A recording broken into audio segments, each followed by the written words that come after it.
కేసీఆర్ గారు, కేటీఆర్ గారు, నేను, మా కుటుంబం, నాది రక్త సంబంధం. పదవులు పోతానో పార్టీలకు వెళ్ళి సస్పెండ్ చేస్తానో పోయేటటువంటి బంధం కాదు. కానీ ఎవరైతే వెస్టెడ్ ఇంట్రెస్ట్ ఉన్న పార్టీలు ఉంటారో, పార్టీలో ఉండి కేవలం డబ్బు సంపాదించుకోవాలనేటటువంటి ఒక ఆలోచనతో, వ్యక్తిగత లబ్ధి పొందాలనేటటువంటి ఆలోచనతో ఉన్నటువంటి వ్యక్తులు, వాళ్ళకి కావాల్సింది ఏంది? మేము ముగ్గురం కలిసి ఉండొద్దు, మా కుటుంబం బాగుండొద్దు, మా కుటుంబం విచ్ఛిన్నమైతేనే వాళ్ళకి అధికారం వస్తుంది. దాంట్లో భాగంగా ఇవాళ మొదటి స్టెప్ నన్ను బయటేసారు పార్టీలోకి వెళ్ళి.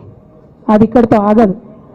నేను గౌరవనీయులు పెద్దలు దైవ సమానులు కేసీఆర్ గారిని విజ్ఞప్తి చేస్తా ఉన్నా, మీకు ఒక సూచన చేస్తా ఉన్నా.